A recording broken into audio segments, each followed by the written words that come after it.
Today we will discuss preparation and standardization of perchloric acid.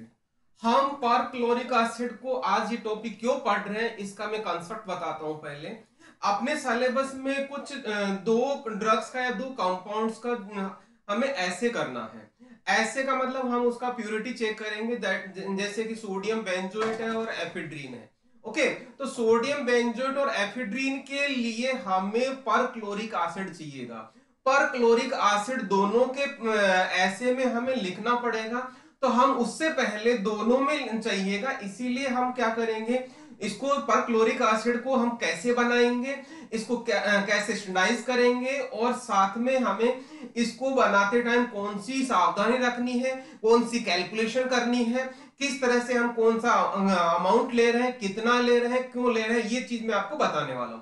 तो थोड़ा सा समझना, दैट इज क्या कहेंगे, preparation and standardisation of 0.1 N perchloric acid. Perchloric acid का मतलब है आपका HClO4। ओके, ये तो हो गया आपका इसका आज का टाइट्रेशन। हमारा इसमें दो सेक्शन में करेंगे। जैसा पहला हम प्रिपेयर करेंगे और उसके बाद में हम क्या करेंगे, इसको स्टैंडर्डाइज करेंगे। ओके, तो पहले सेक्शन पे आप आ जाओ, प्रिपरेशन।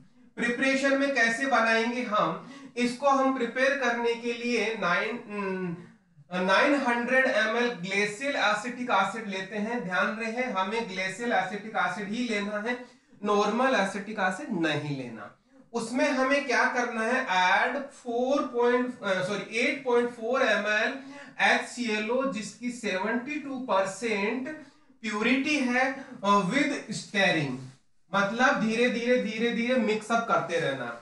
मतलब कैसे, ध्यान दीजिएगा, इसको सॉल्यूशन बनाएंगे हम। तो यहाँ पे यूं मान लो कि हमने कोनिका लिया, इस तरह में ले लिया, और इसमें क्या किया हमने, इसमें 900 ml तो ये ले लिया, और धीरे धीरे मिक्स करना है, ड्रॉप बाय ड्रॉप डालना है। और वो क्या डालना, HClO4। ओके, हमें ड्रॉप बाय ड्रॉप डालना, ये ध्यान रखिएगा।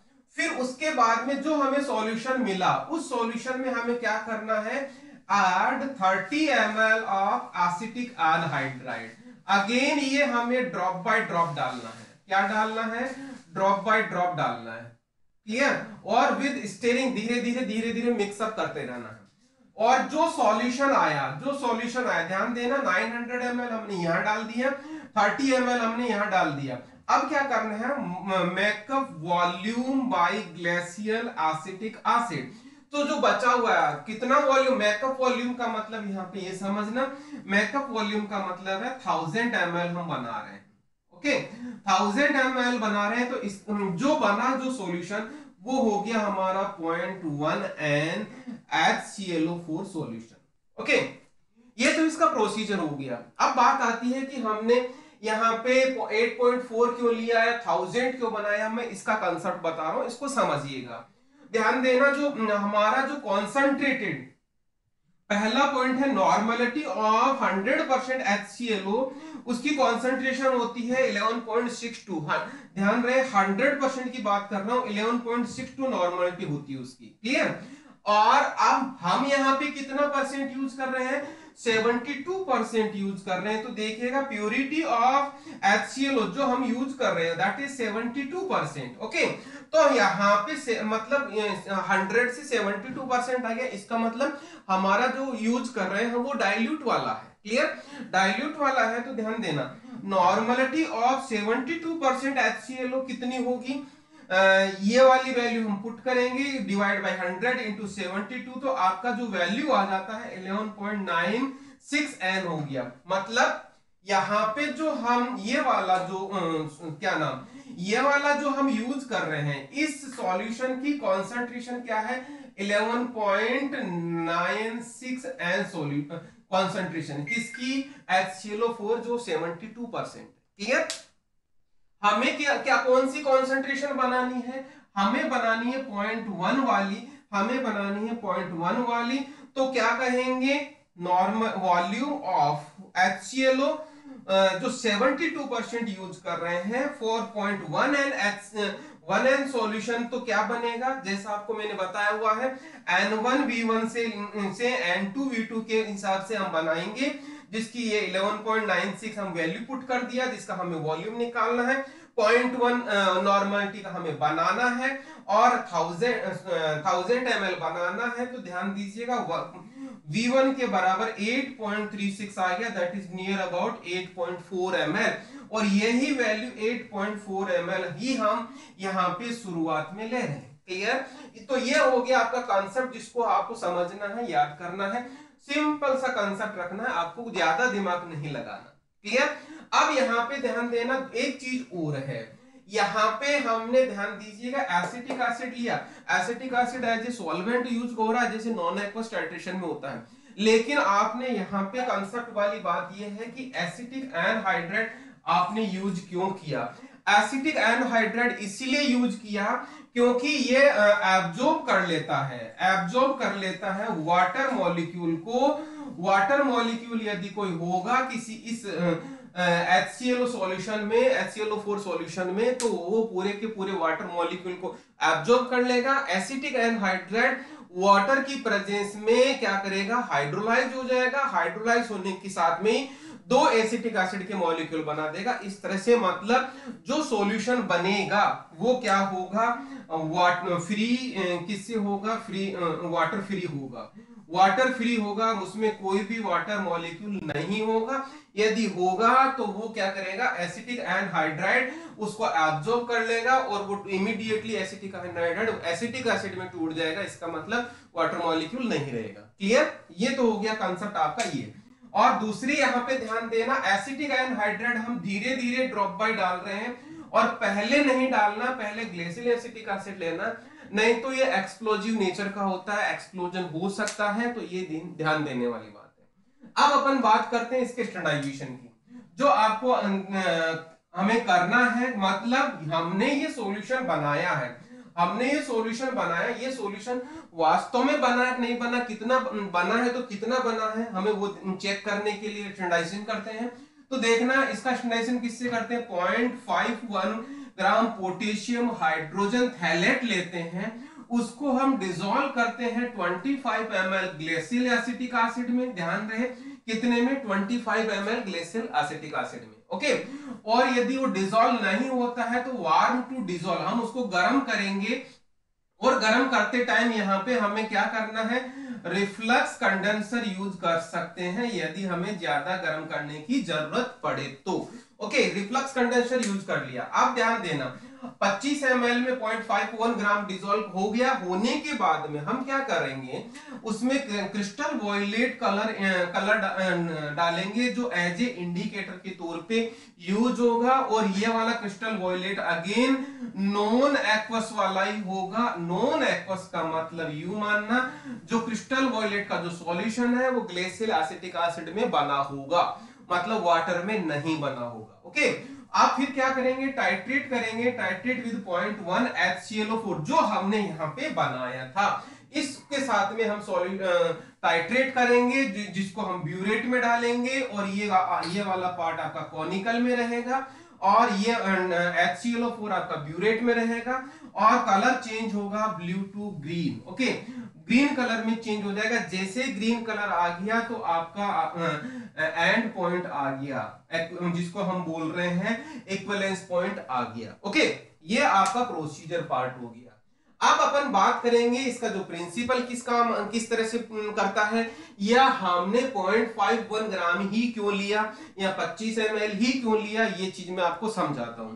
ध्यान देना, हमारा जो मॉलिक्यूलर वेट है potassium hydrogen phthalate, potassium hydrogen phthalate क्या फॉर्मूला क्या होता है, ये आपका पोटेशियम हाइड्रोजन थैलेट है, बेंजीन पे एक कार्बोक्सिलिक एसिड है, दूसरा कार्बोक्सिलिक एसिड में ध्यान देना एक पोटेशियम होता है, एक नहीं इधर वाला फ्री रहता है।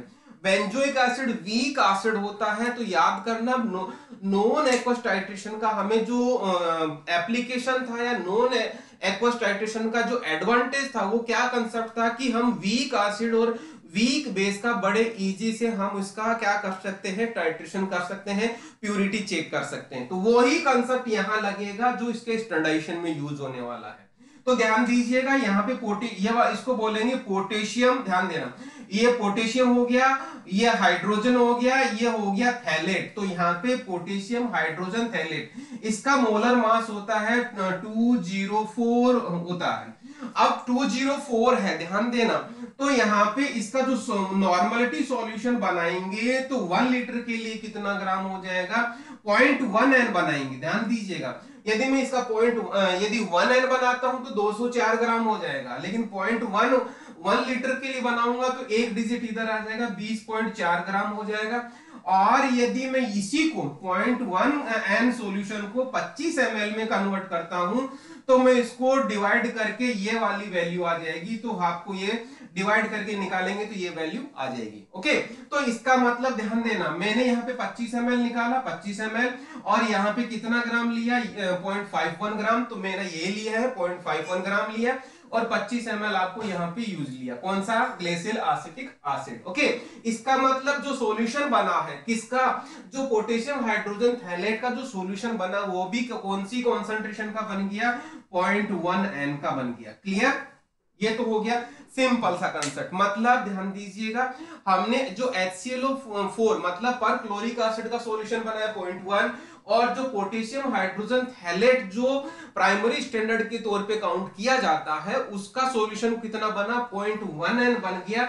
और 25 ml जो हमने किस में लिया था, जो हमने कॉनिकल में लिया था, जो हमने कॉनिकल में लिया था, ये हो गया आपका ये वाला पार्ट। क्लियर, अब ध्यान दीजिएगा इसमें रिएक्शन कौन सी होती है और इसका प्रिंसिपल क्या है ये समझना। तो देखिएगा ये हमने जो इसमें ध्यान देना, एसिटिक एसिड है क्या, क्योंकि एसिटिक एसिड में हम ग्लेशियल एसिटिक एसिड में सॉल्यूशन डिसॉल्व कर रहे हैं, ठीक है। और इसमें क्या अटैच डलने वाला है, क्या किससे टाइट्रेट कर रहे हैं, परक्लोरिक एसिड से कर रहे हैं। तो देखिएगा ये आपका एसिटिक एसिड है, ये परक्लोरिक एसिड है।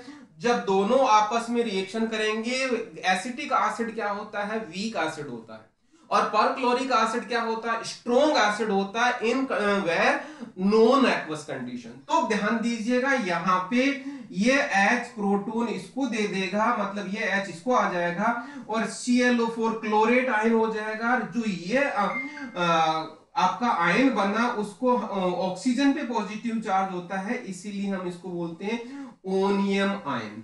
ओके, या ओनियम, इसको आप कैटायन बोल सकते हैं या आयन बोल सकते हैं। ओके, अब ध्यान देना यहाँ पे वही कंसेप्ट चला है आपका जो ब्रोस्टेड लॉरी कंसेप्ट में चलता है। ब्रोस्टेड लॉरी में H क्या होगा, प्रोटोन डोनर कहेंगे या प्रोटोन एक्सेप्टर कहेंगे। यहाँ पे एसिटिक एसिड प्रोटोन एक्सेप्ट कर रहा है, इमीडिएट एक्सेप्ट कर लिया इन प्रेजेंस ऑफ HClO4। अब एक्सेप्ट करने के बाद में इसने प्रोटोन को ले तो लिया, लेकिन अब इसके बस की नहीं है कि प्रोटोन को काफी देर तक पकड़ सके। तो क्या होगा, प्रोटोन इमीडिएटली रिलीज करेगा। इमीडिएटली रिलीज करेगा इसका मतलब समझ में आ गया होगा, मतलब वेरी स्ट्रॉन्ग एसिड। ये क्या हो गया, ये आपका स्ट्रॉन्ग एसिड हो गया। कौन, ये आपका ओनियम कैटायन, ये आपका स्ट्रॉन्ग एसिड हो गया। ओके, स्ट्रॉन्ग एसिड हो गया, समझिएगा। अब आपको यह पता है कि ये वीक एसिड है, ये आपका वीक है। तो क्या होगा, इसके जो पोटेशियम है, इस पोटेशियम को कौन ले लेगा, क्लोरेट ले लेगा, तो पोटेशियम क्लोरेट बन जाएगा। और ये एसिटिक एसिड वेरी स्ट्रॉन्ग है, वेरी स्ट्रॉन्ग है, तो क्या करेगा, ये अपना एक H इस जगह दे देगा, तो ये थैलिक एसिड बन जाएगा, ये आपका एसिटिक एसिड बन गया। और अल्टीमेटली हाइड्रोजन या प्रोटोन रिप्लेस कहां से हुआ, अल्टीमेटली प्रोटोन किससे रिलीज हुआ, that is from perchloric acid, जिसका सॉल्ट बन गया पोटेशियम क्लोरेट। ओके, तो ये आपकी एक रिएक्शन होती है, मतलब ये आपकी प्रिंसिपल हो गया। प्रिंसिपल किसकी बात करेंगे, स्टैंडर्डाइजेशन का प्रिंसिपल हो गया। और लास्ट में अब इसमें आपको अल्टीमेटली हमारा कैलकुलेशन आएगा कि इस परक्लोरिक एसिड की जो हमने 0.1 NaCl ये बनाया था उसकी वास्तव में कितनी कॉन्सेंट्रेशन है। तो इससे हम नोट करेंगे, कैसे, देखिएगा ये हमारी नॉर्मलिटी है ऑफ HClO4। कैसे निकालेंगे, ध्यान देना। इसको निकालने के लिए देखिएगा N1V1 से N2V2 से हम निकालेंगे। कैसे याद करिएगा, यदि हम इस HClO4 की बात करें तो ये N1 तो हमें निकालना है, यदि इसके लिए लेंगे V1 आपका ब्यूरेट से पता लग जाएगा, ये V1 आपका ब्यूरेट से पता लग गया। N2 आपका क्या है, ये आपका किसका है, ग्लेसिल सॉरी पोटेशियम हाइड्रोजन थैलेट का है। जो पोटेशियम हाइड्रोजन थैलेट ये वाला है 0.1N बन गया, ये 0.1N बन गया। इसका वॉल्यूम हमारा कितना 25 ml है, तो ये वैल्यू इनपुट हो जाएगी। इसका मतलब आपकी जो कॉन्सेंट्रेशन नॉर्मलिटी होगी वो हो गई ये, और यहाँ पे ये वैल्यू क्या हो गई, ये होगी 0.1N 25 ml ये हो गया। और जो V1 क्या लिखेंगे, ये आपकी ब्यूरेट की रीडिंग होगी। इस तरह से जो वैल्यू आएगी आपकी, वो जो वैल्यू आएगी वो कॉन्सेंट्रेशन किसकी हो जाएगी, आपकी पर क्लोरिक एसिड की हो जाएगी। This is all about wow what पर क्लोरिक एसिड, जिसमें हमने प्रिपरेशन पढ़ा और आपको स्टैंडर्डाइजेशन पढ़ा। तो आपको यदि एग्जाम में आता है question give the preparation and standardisation of perchloric acid, तो आपको इसी तरह से स्टेप बाय स्टेप लिखना। इसमें थोड़ा सा हेडिंग कोड डाल दीजिएगा, यहां आप लिख दीजिएगा कैलकुलेशन या इनिशियल कैलकुलेशन, और ये आपका प्रिंसिपल हो गया, और ये आपकी फाइनल कैलकुलेशन होगी, ये मिडिल कैलकुलेशन होगी। इस तरह से कहने का मतलब आप यदि इस तरह से भी लिख देंगे तो आपको आंसर पूरा मिलेगा, क्योंकि आपने हर पॉइंट को कवर कर लिया। जो चीज मैंने बोली है उसको ध्यान से, उसी चीज को थोड़ा सा डिस्क्रिप्टिव मोड में लिख देना। कैसे, यहाँ पे एसिटिक एनहाइड्राइड क्यों लिया, एसिटिक एनहाइड्राइड हमें ड्रॉप बाय ड्रॉप डालना चाहिए, ये फ्री हो जाता है, वाटर फ्री हो जाता है। वाटर फ्री क्यों होता है, क्योंकि एसिटिक एनहाइड्राइड ने वाटर को एब्जॉर्ब कर लिया। और ये यहाँ पे नॉन एक्वस टाइट्रेशन वाला कांसेप्ट लगा, कैसे लगा, by mean of formation of onium ion. Onium ion strong acid की तरह बिहेव करेगा, इमीडिएटली रिलीज करेगा यहाँ से पोटेशियम को, और पोटेशियम रिलीज होते ही क्लोरेट पकड़ लेगा, तो पोटेशियम क्लोरेट बन गया। एसिटिक एसिड जैसे ही इधर दे देगा तो एसिटिक एसिड फ्री हो गया, थैलिक एसिड हो गया। एसिटिक एसिड और थैलिक एसिड दोनों के दोनों वीक एसिड होता है। इस तरह से इनका हमने टाइट्रेशन कंप्लीट करते हैं। ओके, वो ये यूज हम कहां कर रहे हैं, ये यूज हम यहां कर रहे हैं, standardisation of perchloric acid. Clear.